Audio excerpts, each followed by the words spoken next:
ماہ محرم میں پھیلائی جانے والی جھوٹی اور من گھڑت باتیں۔ سامعین کرام السلام علیکم ورحمۃ اللہ وبرکاتہ۔ نیا سال ہجری کے آتا ہے، ایسا محسوس ہوتا ہے جیسے کہ لوگوں کے اندر سے شعور ہی جاتا رہا۔ بے بنیاد اور من گھڑت باتیں ادھر سے ادھر واٹس ایپ اور فیس بک پر شیئر کی جاتی ہیں۔ آج ہم آپ کی خدمت میں وہ باتیں شیئر کریں گے، وہ باتیں پیش کریں گے جو عوام میں محرم کے حوالے سے پھیل رہی ہیں، اور لوگ اس ماہ محرم کا احترام کرنے کی بجائے اپنا وقت جھوٹے پیغامات عام کرنے میں صرف کر رہے ہیں۔ کہا جاتا ہے کہ اللہ کے رسول صلی اللہ علیہ وسلم نے فرمایا کہ مہینوں کا سردار محرم ہے اور دنوں کا سردار جمعہ ہے۔ علامہ البانی نے اس حدیث کو موضوع اور من گھڑت قرار دیا ہے۔ اسی طریقے سے محرم کے بارے میں یہ بھی کہا جاتا ہے کہ اللہ کے رسول صلی اللہ علیہ وسلم نے فرمایا محرم کے ایک روزے کا اجر 30 روزوں کی برابر ہے۔ یہ روایت بھی موضوع اور من گھڑت ہے۔ ضعیف الجامع میں اسے 5654 پر نقل کیا گیا ہے۔ اسی طریقے سے یہ بھی کہا جاتا ہے کہ یوم عاشوراء تم سے پہلے نبی کی عید تھی، اس لیے اس دن کا روزہ رکھو۔ یہ حدیث بھی ضعیف ہے، اسے حدیث نمبر 367 پر ضعیف الجامع میں نقل کیا ہے۔ اسی طریقے سے یہ بھی کہا جاتا ہے کہ جو شخص 10 محرم کو سرما لگائے گا آنکھ کی بیماریوں سے محفوظ رہے گا۔ یہ روایت بھی موضوع اور من گھڑت ہے۔ امام ابن رجب رحمۃ اللہ علیہ کہتے ہیں کہ عاشوراء کے دن کی فضیلت کے بارے میں اس میں یہ کہنا کہ اس دن نہانا اور سرما لگانا یا دسترخوان وسیع کرنا، یہ تمام کی تمام روایات من گھڑت اور موضوع ہیں۔ کہا جاتا ہے کہ اس دن یعنی یوم عاشوراء کا روزہ اگر کسی نے رکھا تو اللہ رب العالمین کتب اللہ لہ عبادت 60 سنہ، کہ اسے 60 سال کی عبادت کے برابر ثواب دیا جاتا ہے۔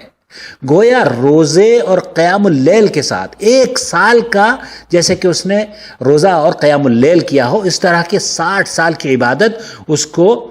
لکھ دی جاتی ہے۔ اور جس نے عاشوراء کا روزہ رکھا اسے 1000 حج اور عمروں کا ثواب بھی ملتا ہے، اور جس نے عاشوراء کا روزہ رکھا 10,000 شہیدوں کا اجر بھی اسے دے دیا جاتا ہے، اور جس نے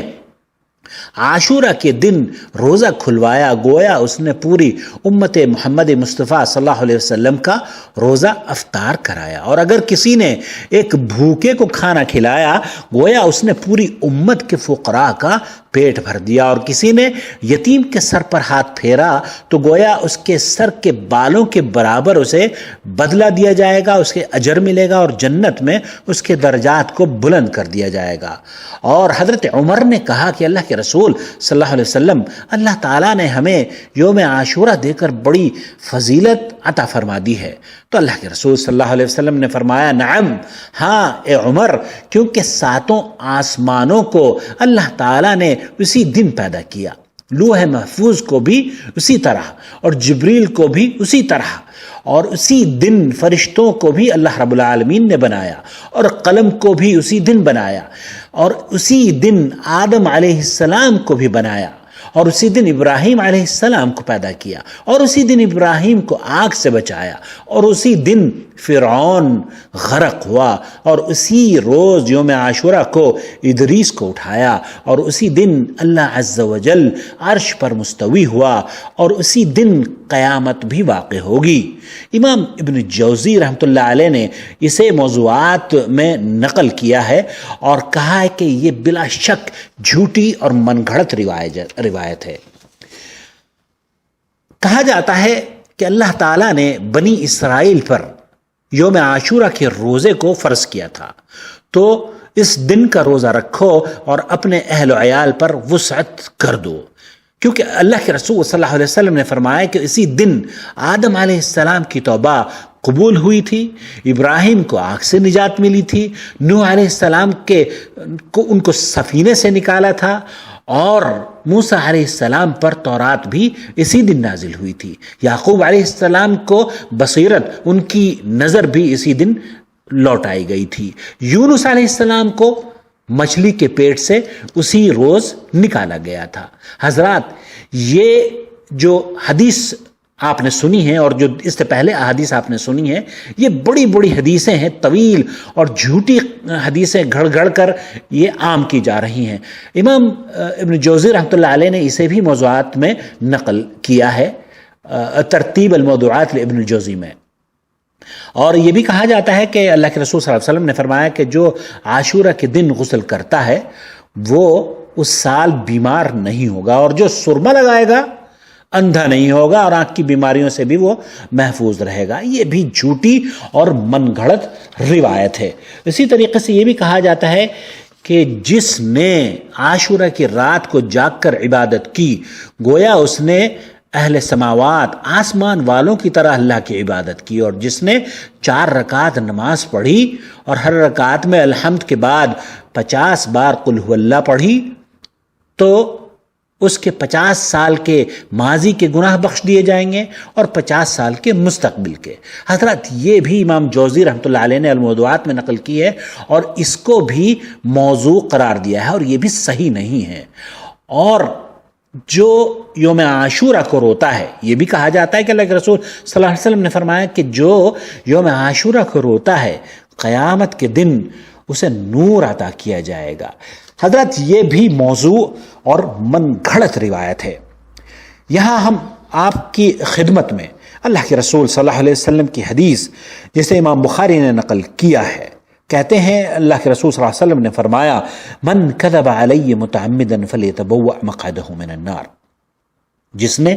جان بوجھ کر مجھ پر جھوٹ باندھا وہ اپنا ٹھکانہ دوزخ بنا لے۔ اور دوسری روایت میں اللہ کے رسول صلی اللہ علیہ وسلم نے فرمایا من حدث عنی بحدیث، جس نے مجھ سے کوئی حدیث بیان کی اور وہ جانتا بھی ہے کہ یہ جھوٹ ہے تو وہ خود جھوٹوں میں سے ہے۔ اسے امام مسلم نے نقل کیا ہے۔ اور ایک حدیث میں یہ الفاظ اللہ کے رسول صلی اللہ علیہ وسلم نے فرمائے مجھ پر جھوٹ نہ باندھو کیونکہ جو مجھ پر جھوٹ باندھتا ہے وہ آگ میں داخل ہوگا۔ سامعین کرام، یہاں آپ آج کل مساجد میں عجیب و غریب طرح کے پیغامات اور عجیب و غریب طرح کی تقریریں سنیں گے۔ میں آپ تمام سے گزارش کر رہا ہوں کہ اس مہینے میں خاص طور پر جو جھوٹے میسیجز اور مقررین اپنی تقریروں میں موضوع روایات پیش کرتے ہیں انہیں اگر موقع لگے تو ٹوک دیں اور کہیں کہ اللہ کے واسطے ان جھوٹی روایات کو پیش کر کے ہمارے عقیدے کو خراب نہ کریں۔ اللہ رب العالمین ہمیں صحیح سمجھ عطا فرمائے اور صحیح احادیث پر عمل کرنے کی توفیق عطا فرمائے۔ اپنے بھائی محمد عاقل کو اجازت دیجیے اس امید پر کہ اس میسج کو آپ عام کریں گے اور نبی کریم صلی اللہ علیہ وسلم پر جو بہتان لوگ لگا رہے ہیں ان سے لوگوں کو متنبہ کریں گے۔ والسلام علیکم ورحمۃ اللہ وبرکاتہ۔ اخوکم فی اللہ محمد عاقل، جدہ، مملکت سعودی عرب۔ واٹس ایپ پر آپ ہم سے اگر جڑنا چاہتے ہیں تو اس نمبر کو نوٹ فرما لیں 0096650468631 اللہ ولی الذین آمنوا یخرجهم من الظلمات إلى النور